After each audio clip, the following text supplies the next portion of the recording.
안녕하세요. 오늘은 5년간 국장을 하면서 느꼈던 제 결론을 말씀드리려고 합니다. 주식에서 가장 중요한 것은 잃지 않는 것입니다. 워렌 버핏의 대원칙이죠. 하지만 전 국장을 하면서 5년간 잃어왔고 앞으로 잃지 않기 위해 미국 주식에 집중하고 있습니다. 제가 5년간 국장을 진행한 결과입니다. 정말 처참한 결과죠. 5년간 17만원을 벌었습니다. 잃진 않았지만 그동안 존버하면서 잃었던 시간과 비용을 생각하면 정말 억울한 상황입니다. 제가 못한 거 아니냐고요? 맞습니다. 처음 주식을 시작하면서 여러가지 배워가며 소액부터 점점 금액이 커졌지만 결국 결과는 이렇습니다. 하지만 만약 제가 19년에 아무것도 몰랐지만 미장을 했으면 어땠을까요? 최소한 지금과 같은 처참한 결과는 안 나왔을 것이라고 확신합니다. 이번 주 미장 마감 현황입니다. 월요일에 대폭락이 있었음에도 많이 회복한 상태죠. 이번에 국정을 볼까요?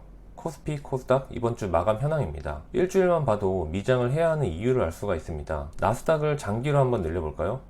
2000년 닷컴버블과 2008년 금융위기를 전부 겪었지만 결국 미장은 회복했습니다. 2000년 닷컴버블 때에는 최고점 대비 2년에 걸쳐 하락하였고 2002년 최저점으로 78.4%가 하락하였고 회복하는 데에는 15년이 걸렸습니다. 금융위기는 2007년 최고점 대비해서 2009년 최저점을 찍고 55.8%의 하락이 있었습니다. 금융위기는 전고점 회복에 2년 정도가 걸렸는데 닷컴버블의 경우와 회복 속도가 다른 것은 여러가지 이유가 있지만 이때부터 양적 완화로 본격적인 통화 정책을 펼쳤기 때문입니다. 금융위기를 양적 완화로 극복했는데 코로나도 엄청난 돈을 풀어서 부양했던 것이죠. 이렇게 표로 보니 코로나 시기 얼마나 많은 돈을 풀었는지 확연히 차이가 나네요. 그런데 코스닥은 어떨까요?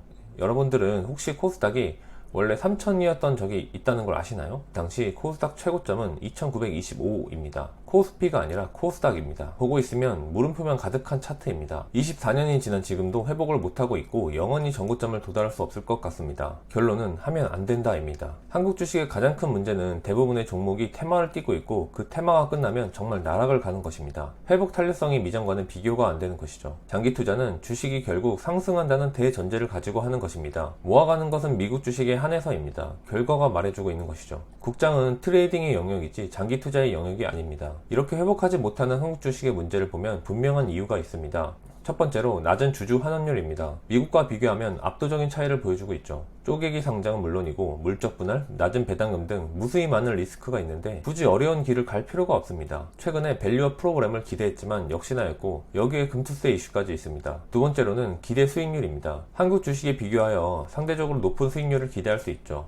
미국 시장에 대한 전세계 시가총액 비중은 점점 높아지고 있습니다. 물론 장기 투자가 무조건적인 수익률을 높여주지는 않지만 버핏의 말처럼 잃지 않는 투자를 할 수 있는 것입니다. 마지막으로 모든 기술 혁신은 미국에서 비롯되기 때문이죠. 전기차도 AI도 결국 미국의 기술에서부터 시작된 것입니다. 제가 5년간 국장을 하면서 느낀 것은 결국 미장이 답이다입니다. 연금저축 펀드와 퇴직연금의 수익률이 그 증거죠. 미국 주식을 꺼려하시는 분들 중에서 환율에 대해서 많은 분들이 걱정과 우려를 표시하는 분들이 많은 것 같습니다. 미국 주식을 하고 싶어도 달러가 지금 비싸서 들어가기 힘들다. 나중에 주가가 올라가도 환율 때문에 손해를 보는 거 아니냐라고 하시는 분들이 많은 것 같습니다. 하지만 환율의 하락보다 주가의 상승이 더욱 클 것입니다. 그리고 환율은 변동되기에 분할 매수한다면 결국 평균 환율에 수렴해지기 때문이죠. 저와 비슷한 시기 미장만 시작했던 제 친구의 현재 계좌 현황입니다. 저와 다른 엄청난 수익을 올리고 있죠. 정말 부럽네요. 일반적으로 달러는 안전자산으로 경기 불황이나 위기가 왔을 때 달러의 가치가 올라가고 주가가 하락합니다. 반대로 가치가 하락하면 경기 호황으로 주식이 올라가죠. 제가 주식을 시작한 시기인 19년도부터 24년까지 평균 환율을 계산해보면 1241원입니다. 그럼 그 시간 동안 나스닥은 얼마나 올랐을까요? 144%가 올랐습니다.